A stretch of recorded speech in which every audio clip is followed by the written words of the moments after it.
I couldn't read for most of my formative years. Like growing up, I could not read. I couldn't read at all in third grade, like nothing. But I never in a million years would have thought that I would lead a book club.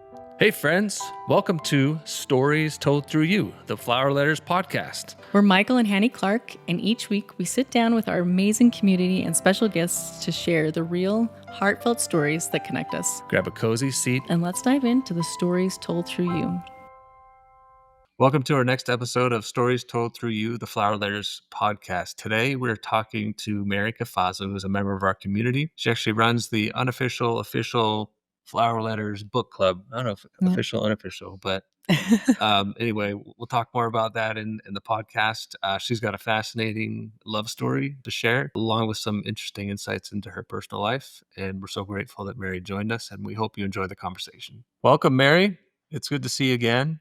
Yeah, we you too. really appreciate you joining our podcast and being willing to come share your story. Like we said, it was just an open conversation. I know there's three kind of aspects of your story that I think are really interesting, but I think maybe if you just want to introduce yourself, where you're from, where you are now, and we can start from there. Okay. I currently live in Portland, Maine. I grew up in Connecticut, but I went to college in Maine, and I kind of never left. I just love to stay here. I'm a mom of two, my daughter Britt and my son Aiden, and they're off doing their life now, so we're empty nesters. I was a business manager for 20 years. Before that, I did like home daycare and was raising children. So, what was your business? I worked for a parish in Portland, Maine, which consisted of 3 churches and a pre-K through 8 school. Oh, wow. Ooh. Yeah. That's awesome. Yeah. That's awesome. What denomination? It was Roman Catholic. Roman Catholic. It is Roman Okay. Catholic. Still there. I'm just. I grew up in Massachusetts, and I grew up with several Catholics, and went to a couple masses. So you live in Maine? I've been to Maine a couple times. I grew up in Massachusetts. Where did you grow up? You grew up in Maine? Is that right? No, I grew up in Connecticut. Connecticut. Okay. Yeah. A little town called Hebron. It was near Storrs, where University of Connecticut is. Okay. But a New England girl.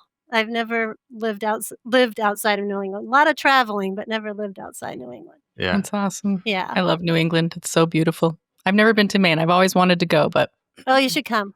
I want to. It's on my bucket list for sure. Good. Where I grew up, kind of stayed in your town. It was kind of an interesting thing over here. Yeah, and I think I other places, it's like my first 18 years in the same house. And I thought that was so crazy because I knew so many of my friends had moved at least once or twice. Yeah. So, but now I've lived in this house for over 30 years. Yeah. So my children are totally the opposite. They're so happy we're still in their childhood home. Sure. Yeah. So But when you go to whenever the time comes to sell it, they'll be like, "What are you doing?" Oh yeah, no, they've already begged and pleaded for us not to do that. Oh. We'll see. Yeah. I remember people will ask me, they're like, "Hey, I'm going to Boston. Tell me where to eat." I was like, "Greg's?" I know. It's like, I think where I had pizza every weekend. Yeah, Portland has at least used to have the reputation of being the most restaurants per capita. We're like second in line to what used to be San Francisco, but I think it's flipped. Really? I think Portland's now up there. So we've got a gazillion restaurants. So when people ask me where to eat, it's like, you need to tell me what exactly you want to eat because we've got everything now. Sure. Well, that's so nice. Well, that's a pull for me. Yeah, I know. Let's go to Portland, Maine. Sometimes we go places, let's go to places to eat, and it's like McDonald's. I know, yeah. Maybe we can start with how you met your husband. I know I know when Mary and I, we talked before a few months back, we, from time to time, will reach out to customers and just to get feedback and insight into their experience. And you told me quite the interesting story about how you met your husband. Yeah. So I think that'd be super interesting to start there. Is that okay? Well, that's great. I'm always telling my husband he should write our story because I think it's a neat story. So like I said, I grew up in Connecticut, and in my hometown, we had a camp for the Easter seals. It was a year-round camp, and they did a big summertime program. And at 16, I went to work there as a junior counselor, and it was residential. So you would have like 2 weeks each session would last. So you would have one session would be the kids session. They'd be there for 2 weeks, and it's for the handicapped and mentally challenged camp. Oh. Then you would have the next young or teen, then there would be the 2 weeks for the teenagers, then there would be the next session would be young adults, and then the adults. That was kind of like my first job at 16, and I went, and it was only a few miles from my house, but I stayed at the camp. We had cabins that you stayed in, and it was an incredible experience for me to have at 16, and working with that population. Yeah. My husband was also a counselor at that camp. He was a counselor 1, so he was up there. But he was doing the Camp America program, which was a program for people from around the world that they could come and work at a camp somewhere in America. And I believe their flights to and from were paid for. And then it was kind of like they would get stipend from the camp that they were working at for their living expenses, but they would be living at the camp. So it would really just be for like their food, transportation, that sort of thing. And my husband was from England. Oh, so cool. I met him I was a very young 16-year-old. He was a very young 19-year-old, but it seemed like he was like so old. Yeah. Yep. When you're that But young, we it's met kind of there. We met Yeah. there that summer and worked together that summer. And when he went back to England, we kept in touch through letter writing. Nice. Oh, I love this. And we wrote letters and wrote letters and wrote letters. And it was back when there was the airmail letters, Yeah. almost like rice paper, like to get a stamp. I remember it was such a pain to get an airmail stamp, because it wasn't just one mom had in the drawer, in the desk True. drawer at home. I would actually have to schlep all the way down to the post office, get my airmail stamp, and then wait eagerly for those letters to come every, whenever they arrived in the mailbox. But we were pen pals for years. Wow. I think he came back 2 or 3 times to work at that camp. I, of course, kind of grew up and moved on to other things, but we always reconnected and saw each other when he came back. He called me like every Boxing Day, which is the day after Christmas. It's a British holiday. And I'd be waiting by the phone because we'd have the prearranged time all written, through the letters, and had to kick my sister out and, make sure I had my whole allotted 10 minutes or whatever it was because, it's so expensive back then to talk long distance across the world. So, so that's how we met. Years. We actually had our own lives, went to college and I got married. I was divorced. He had been engaged, broke the engagement, but he knew everything there was to know about me. Like those letters, you could be so intimate. For one, I never thought I'd really see him again. Right. Because the world was huge to this little, girl from a farming town in Connecticut. It was just huge. I never had been on a plane, nothing like that. So I really thought this was just going to be a pen pal. He kind of became like instead of Dear Diary, it was Dear Andrew. And so I love that. He knew everything. And I think same for me.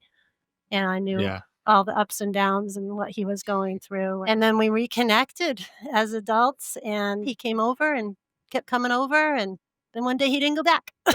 Oh, I love it. That's great. So how long were you guys pen pals until he came over and didn't go back? Let's see. We started when I was 16 and we got engaged. We got engaged before he actually moved over. And I was like 27, 28 when we got engaged. That's also like over 10 years of pen pals. That's so cool. Yeah.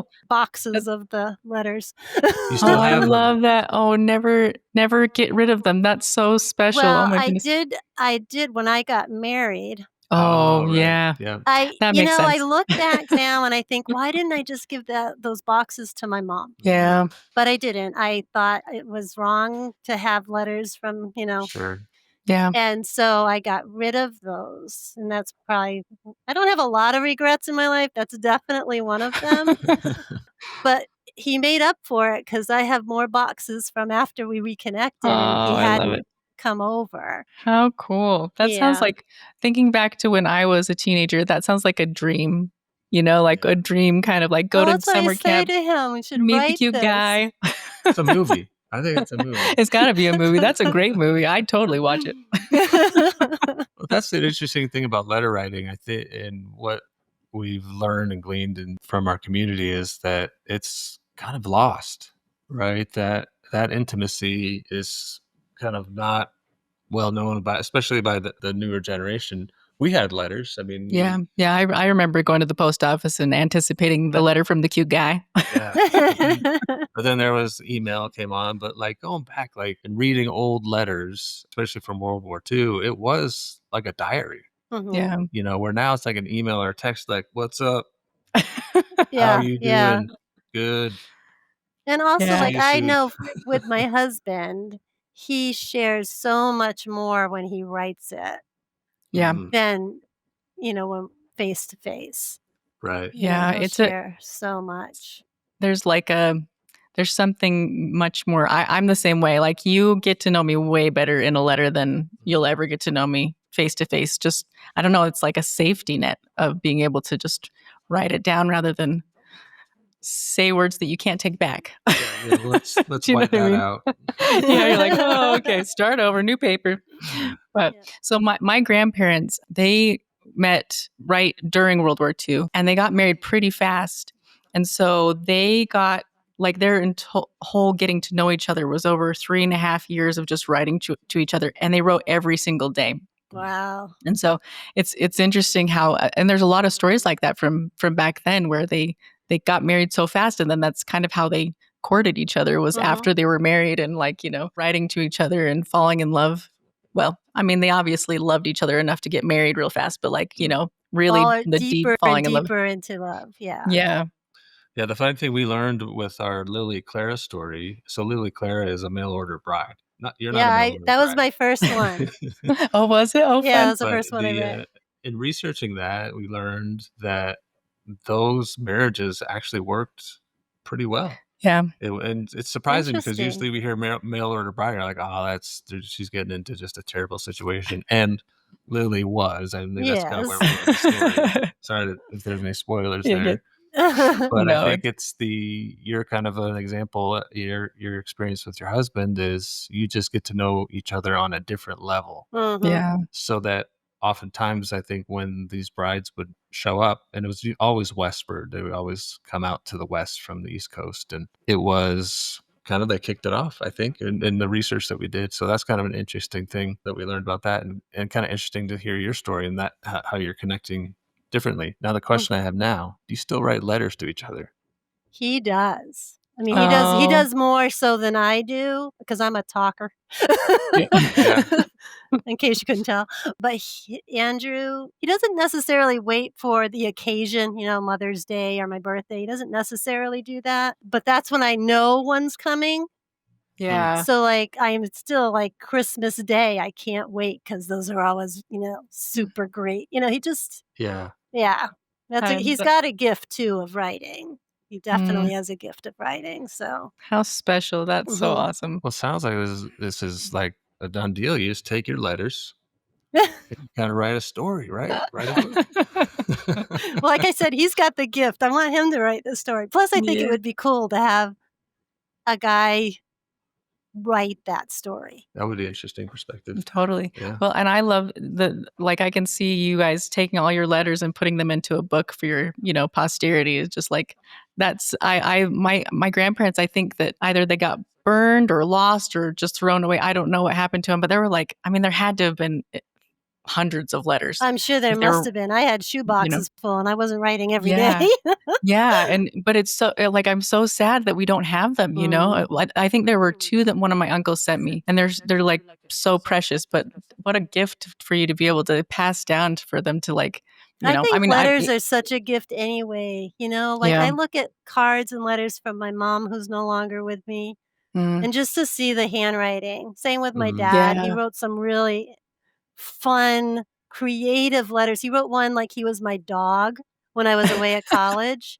If you knew my dad, he was this big hulking Italian guy, you think of mafioso when you looked at my dad. And then I get this letter and it's all written like my puppy had written me and how he drove my dad crazy. That was what the letter was about. And it's just, I read that now and I just laugh so hard. Oh, So yeah, that's so those are cute. quite the gift, I think, having letters like that. You Sure. mentioned the handwriting. There's almost a different language that comes through in it. I don't want to get too analytical on letters, but we think about letters a lot around here.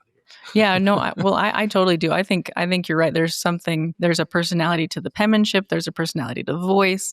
There's so much that you like, so many layers in a letter that you just can't get any other way. And you're right. They're the way totally they a rock. gift. I'm told a lot I write letters like I talk, and I'm not really sure what that means. Yeah. But people will say, you write just like you talk. Yeah. Okay. Is that good? But they say it with a smile, so I take it as it's a good thing. Yeah, that's awesome. Well, I know like in writing, they talk about finding your voice, and it's not really something that you can teach. It's just, you just have to discover it as you keep going. So when you have one that's so strong that people are like, yeah, that's you. I saw you in that letter. That's a great thing. When you're, 16 years old, you got this boy. Did he like woo you at camp? No, it was funny because this is going to sound terrible, but I can remember when I first saw him, and I don't know if it was like that whole chemistry when you first saw each other. I was like braces, hadn't grown into my nose yet, really skinny and gawky. Teens were not a good time for me as far as that goes. Are they for anybody? It was really, yeah. But I remember looking at him and thinking, like, there was something about that guy. For one, he wore like loafers with no socks. He had like a kind of like sweater vest thing on. He just dressed so differently from any guy I'd ever seen because he wasn't an American. Yeah. But I hadn't like even realized this is like right when we first got to camp. And I just kind of zeroed in. Now, he wasn't the only one. We had counselors from Scotland, several from England, Germany. I mean, they were from all over, but I just remember that in particular, seeing someone in a pair of jeans, like this sweater vest thing and loafers with, and it was before it was a thing here, like, Yeah. and just was like, he was really outgoing, but then I guess once I caught his eye, which is hysterical, if he was to tell you the story, when I caught his eye, I was at a table feeding one of the campers. So it wasn't like a very like over a table with, candlelight. Yeah. We were in the cafeteria and I was spoon feeding someone, because that's how you had to feed them. And then once he kind of spotted me, he was very shy. And it was one of those, I see him, all these people talking and talking and talking, and then he'd come by me and hardly say two words, and I thought he hated me. And so it was an interesting couple of weeks to kind of like understand that he didn't talk to me because he just was dumbfounded and couldn't, just tripped over his words. And I was 16, it was just so funny. That's adorable. I think about that now. It's just so funny. But so that first, did you start writing? Hmm? You started writing that right after the summer when you were 16? He actually started writing me before that. He was one that would like leave notes. He'd pass them to a co-counselor that stayed in the cabin with me to leave a note on my bed. Just to say goodnight, Cute. things like that. That's So he started that even before. I'm taking notes here. I know. This great. He does. He sounds awesome. My goodness. That's so great. Don't tell him. You guys can know, but yeah, all awesome. You guys can know, but no. So you start. Did you send him notes too? No. No. Oh. No, I was still like, a boy likes me? Like likes me. I hung out with the boys. I was one of the boys. That was where I was at 16. I had older brothers. I was, boys were basically, do you want to arm wrestle? I bet you I could take you. That kind of, yeah. Like I said, I was a very young 16. I didn't have any idea about boys that way. I thought that was my older sister's thing. Yeah. Sure. So I'll tell you, it was a lovely summer of discovering puppy love, I guess would be kind of what we used to call it. Yeah. And it was a lovely experience in that. How cool. Yeah. Yeah. That's awesome. It's classic summer camp. I know. There's so many like stereotypical, you go out in the rowboats, on your day off. We could use the boats on the little pond. Did you do that? Yeah, we did. Oh, I love it. I love it. And you get to you had your nights off from 7 to 9, but you couldn't leave campus. There's nothing to do. You could hang out and play ping pong and stuff like that in the counselor room. All through that camp was all paved so that people in wheelchairs and walkers, so you could walk really out into the woods and down to the children's dock at the pond. It's all paved and all that. And we would go down and sit at the children's dock and look at the stars because there's no light pollution. I can remember my first kiss. Was because we were watching the stars and a shooting star went and we both turned. We were laying down. We both turned and looked at each other like, did you see that? Did you see that? And then it was that. Bing. Oh my and I goodness. got a smooch. And we still kiss to this day when we see a shooting star together. Oh. See, so hokey. That's awesome. No, that is adorable. I love it. This is such a great story. We need more. Yeah. So this is all the stuff I'll jot down the notes and give them to him, and he's got it. Put it in the story. Yeah. So how long have you guys been married? 31 years. Wow. 31 years. Awesome. Congratulations. That's great. Thank you. Love it. Yep. You said you have 2 kids? Yep. Grown kids. I hear from them every single day.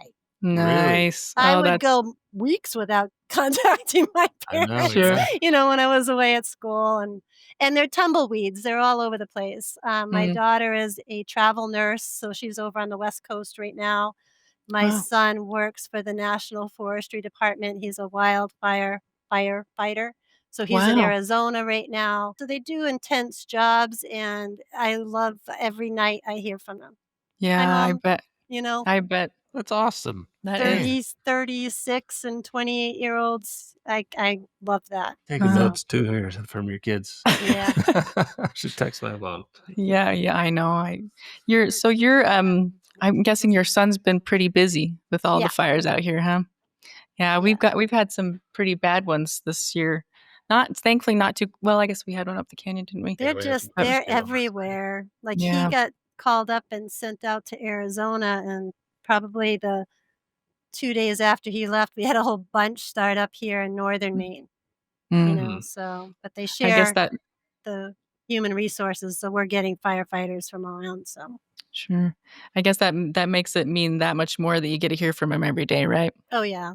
With the jobs that they have, especially with Aiden. Yeah. And he's, he keeps getting trained to do more and more, so he was doing the helicopter training, just before he went out. So I'm just like, okay.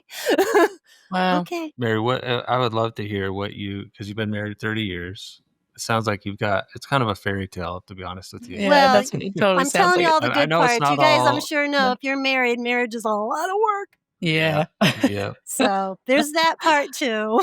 Yeah. Yeah. We've been married 21 years. 21 years, yep. And I think when you're in a spot, you can look back on the good, the bad, the ugly, the challenging. What would you say? What are the principles that guide the success of your marriage? Well, I think for one that because of our beginning, and we were so young, and we had that long time of getting to know one another, that the foundation that we had, that's so rock solid. And we've had some things in our marriage that have shaken us, just really shaken us. I thank God we had that foundation. We had that commitment, that level of commitment to one another, and a deep, deep love. Because sometimes it was that deep, deep, deep love that kept us in the solid ground and not drowning. Sure. Given, the things that life can throw at you. So I think that for us, that was what did it. I know some people that, met each other and less than 6 months later, they were married and they stayed, they were married for life.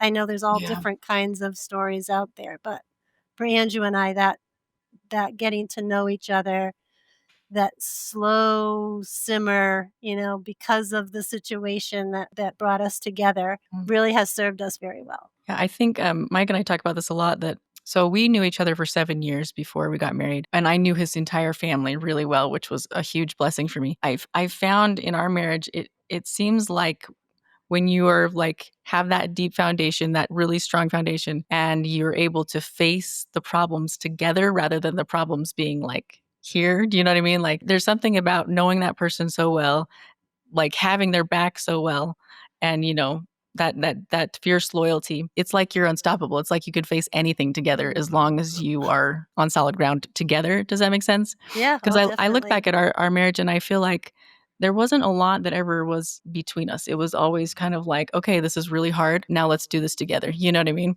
And I feel like Mike has been a great companion in that regard of like he's just been in it for the long haul, no matter what we've been facing. And I think that what you said about that firm foundation of knowing each other and really having taken the time to get to know each other is what sort of like I feel like really builds that firmness and being able to face everything together rather than letting it come between you, because that misunderstanding I think doesn't happen so much when you know each other so well. Yeah.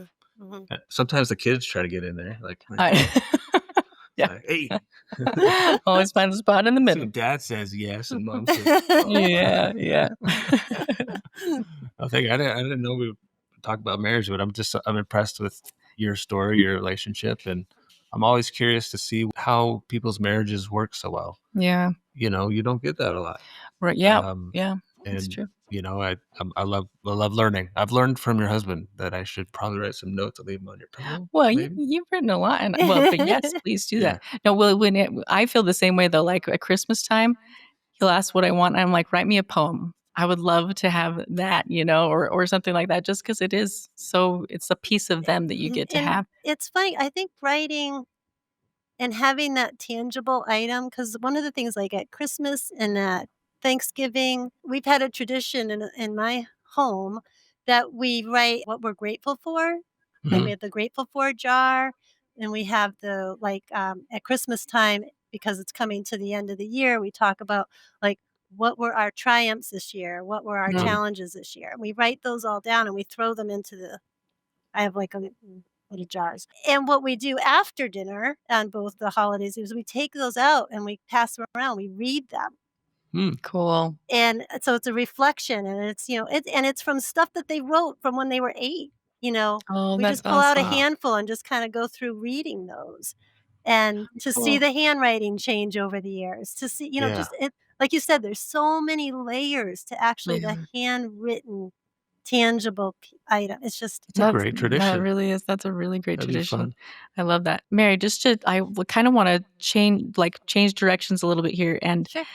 Mike has told me that you've started a book club in kind of in the Flower Letters Facebook group. Tell us a little bit about that. And so, especially so that our readers who maybe don't know about it can also hear about kind of what's it all about and how it got started. I'm so excited about this. So you might have to pull the plug on me if I keep going too much. No, this is great. But how it all came about is I read a book. It was called The Secret Soldier, I believe. I'm terrible at memorizing anything, so I can't remember the author off the top of my head. But I had read this book, and the way it was written, there was a lot of letters. How the story was told was through letters. And I thought, this is cool. This reminds me of the flower letters. So I posted it as a recommendation on the Facebook page for the flower letter community. Said, hey, I just read this book. This is what it's called. This is who it's by. This is why I think it's kind of cool for this group. You might be interested, blah.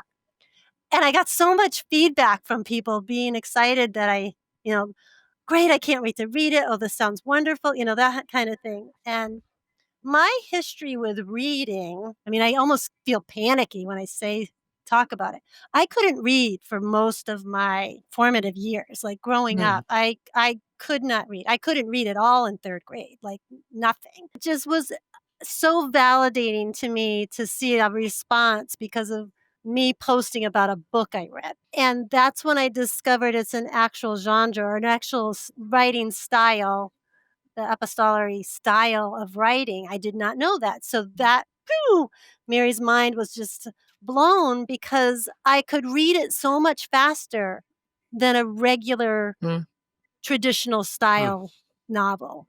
I blew through that book. And I'm a very, very slow reader, very slow reader. I never was labeled with any kind of learning disability. I'm a non-traditional learner. I know I have like a tracking issue, but there's a lot of other stuff going on, but it just never was like diagnosed and done. So I just kind of came up with my own workarounds, and I can't even tell you what they are. So that got me thinking. So I started looking for specific books and with that writing style. And I found another one, and I read that one, and I loved that one, and I posted that one and got the same response. So that's when I started thinking, I wonder if I could do a book club. And that's kind of how that started. I messaged people that had responded underneath the post that I did on the community page and asked that they'd be interested in doing, joining me for a book club. And, I didn't know how I'd set it up at that point, but there was enough interest. So then we started a chat group, and we all kind of started throwing ideas of what books to do. And so that started kind of, taking ground. The cool thing about it was now we're forming a community from a community. In the chat group, we started learning more about each other in other areas, because we had this common interest of the flower letters. And then we had this common interest of wanting to read books written similar to the flower letters. And then we find out there's a bunch of us that love to, work in the garden. There's a bunch of animal lovers. There's a bunch of, you just kind of, and then I'm hearing from people from Germany. I'm hearing people from Canada. It's like, oh my God, I'm so excited. Because I love meeting people. I love learning about other cultures. I love just knowing, what does somebody in Canada do on a Monday? I get excited about little things, and I love that I do. That kind of took off. And then as we continue with that, it was getting hard with the discussion and more books, because now people are talking about, you're not knowing which book we're talking about, and you're having to scroll back through everything. It was, so I was trying to think, how can I clean this up? How can we make it a book club? So that's when I shifted over to creating a unofficial Flower Letters book club page, and setting it up in a way that's a little more, it's a little clearer on what books you're talking about.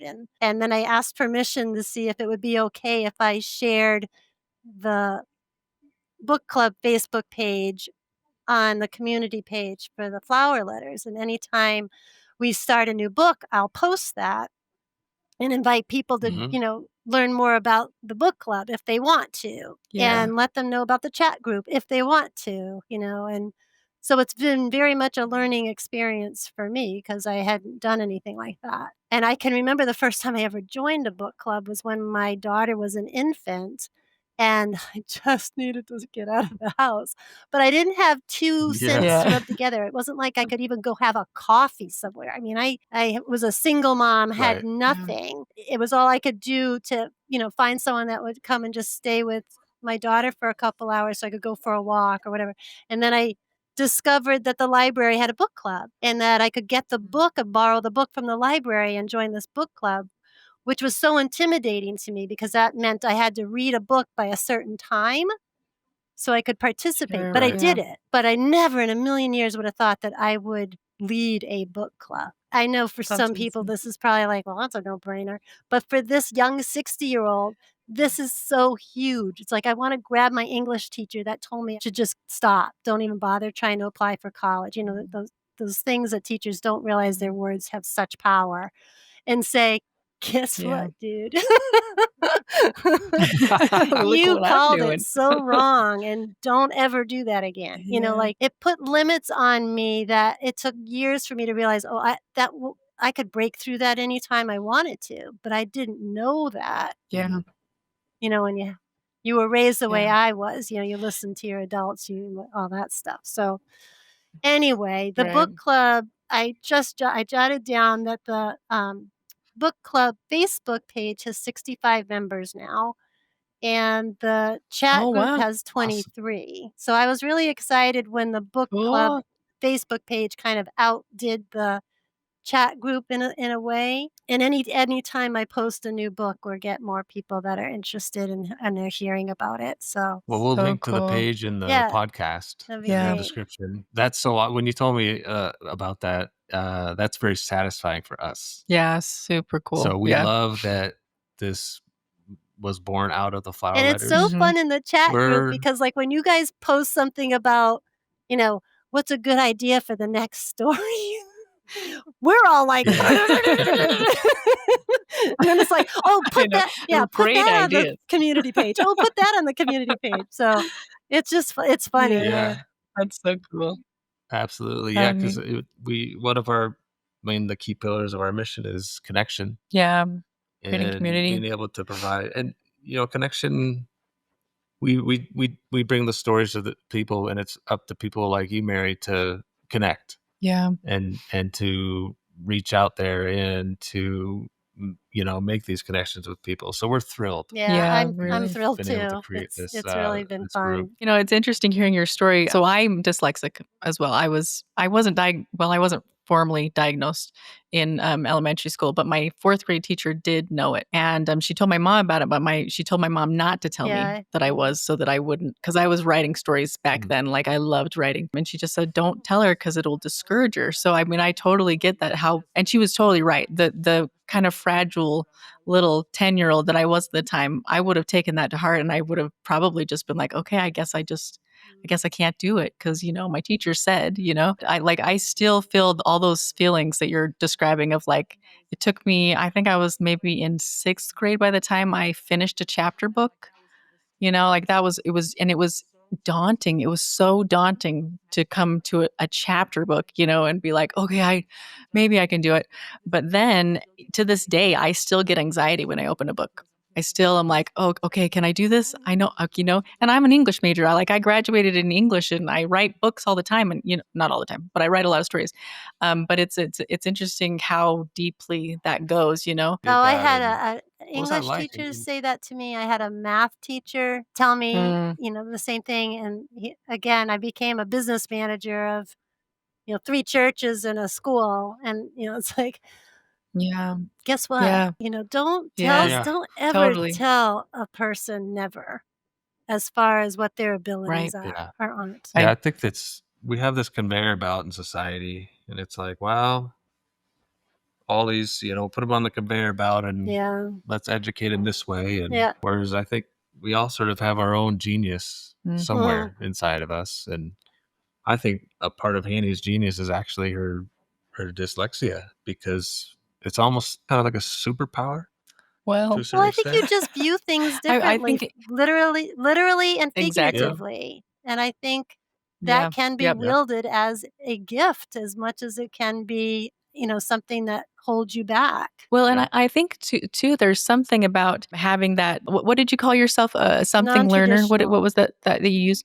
Non-traditional, that non-traditional way of looking at the world. I mean, there's a level of creativity that comes into that you have to be creative, because you're up against all these people that see the world in that more, not all of them, but in that more mainstream way, and you are trying to keep up, and you're trying to figure it out. And I mean, I'm the same as you. I can't tell you how I was able to get past all of that. I just did, I figured out how to learn for me. But I mean, I kind of feel like even the flower letters and the way that I write them has to do with the way that my brain kind of sees things differently, and that mixed media way of telling a story. It's really exciting to me because there's just so many different ways to do it, rather than that it has to be a chapter and it has to be told from this perspective and it has to, you know what I mean? And so it's interesting. And I think the older that I get, the more, like Mike said, the more I do see that it's not so much that there's anything wrong with you. It's just that you see the world differently, and we need it, and it's awesome. And like, let's see what you can do. Let's go figure out your way of making the world a better place and changing it. And it's exciting, I think, when you come across somebody who sees the world completely different than most people, or than you, or whatever. Sometimes that we get stuck in certain things, and it's just looking at things from a different angle. Yeah, that is I get excited when I see different stuff. Like, I like different, and I like change, and and rapid change. Running a company, people, that's really odd. The change, yeah. I'm like, it's been 2 weeks, like, we're still doing it the same way. We haven't changed. Anyway, I know. I have to stop myself because I get excited about. Oh, is that new? Yeah, and innovative, and anyway. But I think attribute some of the success of our willingness to adapt, to see things differently. There's nothing like this. Like, there's nothing like what we were You know, doing, it's and, kind of cool because I've you always know, we said, like, figured it out. my husband is a history teacher, Oh, cool. and, whenever we take vacations and go anywhere, there's going to be an aspect of history, right, that we're gonna do. Nice. That's awesome. But we figured out how we both can enjoy it, you know, because 'cause he'll read every placard, he'll read anything. It takes 45 minutes to read this huge, you know, paper that's hanging on a Hmm. wall. He will stand there and he will read every word of it, and I'm like, "Moving on." So anyhow, we've figured out that when we go places like a museum or something like that, for me to go and do a tour and have someone Mm, tell me the story and walk me through the yeah. pieces, I could go and be there Yeah. all day, and I'll remember Mm, so much more than if I was to go to each station and read about it. right. It's just how we're different. Yeah. I'm finding the flower So I've got a letters question. like that, as far as Yeah. if Ah, history could only be told to me in a story, I'd actually remember it. And then to go on and get I that totally I extended learning portion. This should be curriculum in school, you know? Not yeah. necessarily, you know, Well, obviously you don't want fiction, but you could tell a true story and get, you know, yeah. anyways, I got excited about it that way. I wonder if that is part of, maybe the struggles that we have in common, because for me, if you can put it in a story, I Yep, won't forget I'm it. right on there. Like That's the me, stories, and exactly. it's like the narrative of it is what really captured my interest, and you get a character and you learn, you're learning about the people as well as the events, and it just all comes together for me. And I love history Mhm, because of the mhm. stories. You know what I mean? And so I wonder, that's really interesting that we have that in common, because I've always done way better with a story than a textbook or And facts or what's whatever. funny is, So like, my husband's interesting. the opposite. So if he goes through Really? and listens to somebody talking, and at the end we try and discuss all the Mm, different things, I remember so much more. If he goes and interesting. walks through the whole thing and I do, and, you know, you read at each station and come back, I could barely spit out anything, and he's got everything. So it's Mm. really just, how you see the world. You just do it differently. Your brain, absorbs the information in different ways. I just wanted to know if your interest in working with the children in your camp had to do with your own struggles. Like, was that what drew you to it, or was it just something you've always been No, I interested in? have an older brother who, worked there to begin with, whom I idolized, and I Yeah. also wanted to overcome my fear of people who were in wheelchairs and were different. Mm, I didn't like that it bothered me to see people that way, and my brother yeah. said, "The best way to get over it is to face it." I actually still write letters to one camper. What still, Oh, I had cool. several that I wrote to for many, many years, and they've passed away, you know, since, but Mm. I still have, one camper from my first year as 16 that we still write to each other. Yeah, Wow, that's so great. that's so special. How yeah. cool. I used to be that way with elderly. My mom used to take us to our care center in our hometown, and it really did bother me too. I was like, I don't want to Mhm. be afraid of older people. When Mike and I were first married, I got the chance to go and take care of these two sweet, like one of them they were sisters. One was 92 and the other one was 94. And they were like these awesome Southern Belle ladies, like, and I mean, they remembered not having the vote as women. Wow. It was amazing, Yeah. and I remember taking them to the town hall, because they were like, we're going to go and do our duty, because they remembered what it was like to not have it. And that was such a great like teaching moment for me, of like, oh, which I need to keep doing this if I don't want to lose it. There was a time when we didn't have it, and I loved having that experience of getting over that fear, and really like, oh, they're people just like Right. me. They feel like 18 years old. They're just have an older body. That's right, you exactly. know how frustrating that must be for them, but Yeah. you know Yeah. so that's really cool. Mhm. Well, that's Really. fascinating. One thing about you, Mary, is you seem very tenacious. You kind of just see a problem and you're just like, well, let's just keep going. I'm going to go through this. I think it's more half the time I don't even realize it's a problem. Well, I have a book recommendation for you. You probably already read it Yeah. if you love the letter ones. It's the Guernsey Literary and We Potato Peel just Pie did Society. that one. Yeah, we did that Did one this you? Isn't it summer. so good, Yeah, it was right? great. Oh, I loved it. Have you seen the I movie? did. I watched it afterwards. Oh, good. I loved it. I listened to it like 5 or 6 times before we even started the flower letters, and that was kind of like what fueled the idea. It was like, oh yeah, we can Yeah, do those all those like characters were telegrams and so all this. great. Really Yeah, good. yeah. Yeah. So I'm just looking at the post right Oh, here. found it. I'm looking at what you're doing right now, the one you just put up. The Oh, Wednesday the People are letters. Wednesday letters. interested. Yeah. Yeah, hopefully you Cool.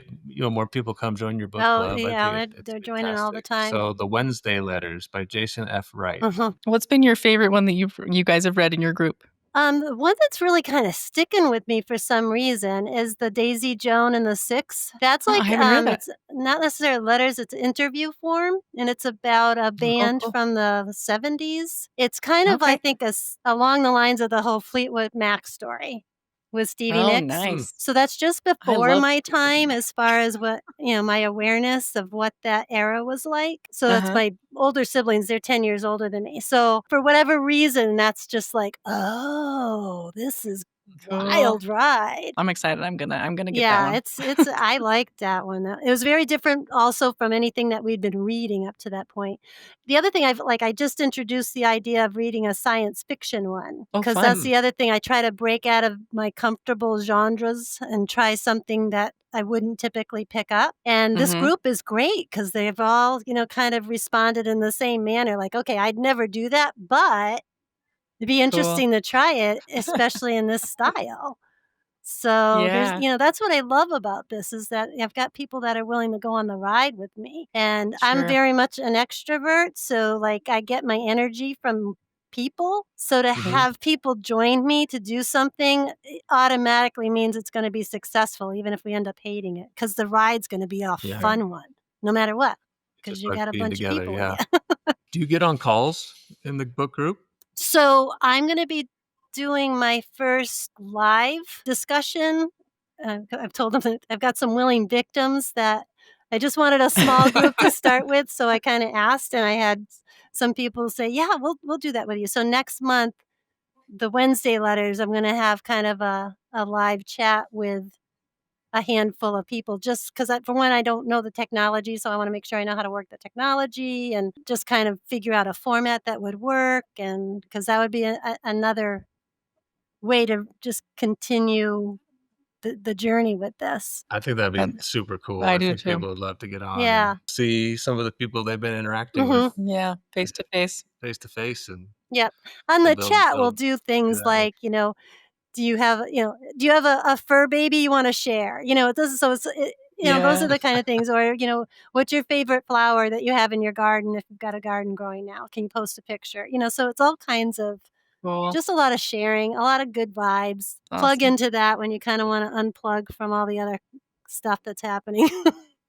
Yeah, for sure. You need Yeah. that that positive light in your life for Yep. sure. Yeah. Kindness and positivity. That's what we're all about. I can't wait till the next flower letter comes out. I've read everything.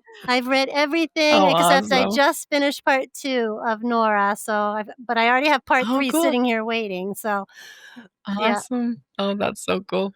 Well, Fun. you just started reading it to our daughter. Yeah, I just started reading the Norhaven Chronicles to our little girl, and she's liking it, which is very validating for me. I bet. Yeah, the other day Hannie came out. It was funny. It was actually one of the happiest moments of my life. Actually, 'cause you came out because the story has been, It's been part of our marriage, pretty much our entire. It's like marriage. another child. Yeah. Yeah, I think I've Anyway. seen you talk about it before. He come out of the hallway after reading to her. She goes, it was like joy, her joy on her face, like she loves it, and she's like, this story's pretty good.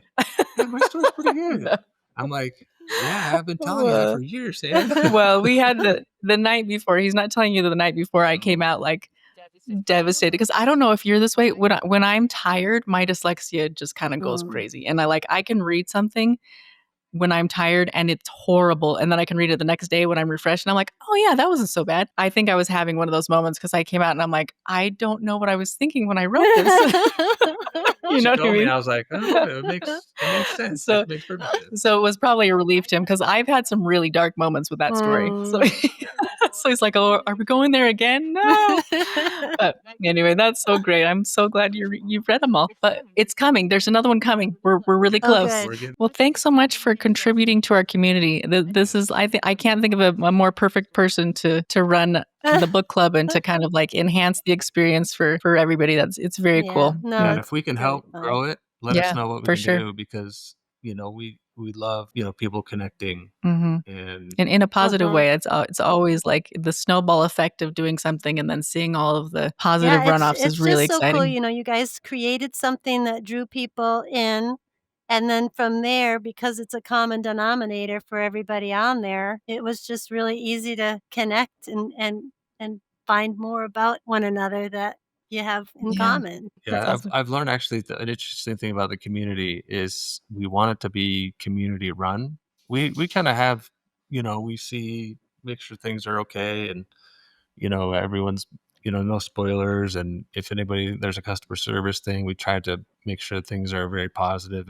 But I found that if I put something out there, people are like, what's this guy doing here? Who are these people? Sir. This is ours. It's not really ours anymore. Once you create something, you just have to step back and I love the contest that you guys did a while back. We're doing another one. It's amazing to see what people come up with. There's such talent out there and creativity. That was so fun. My favorite thing too to see is like the scrappers that they take them and it's beautiful, the things that they create. That's so awesome. Someone made a cake. That's what I mean. You just never know how somebody's going to see that question and what they're going to do with it. That was what was so cool.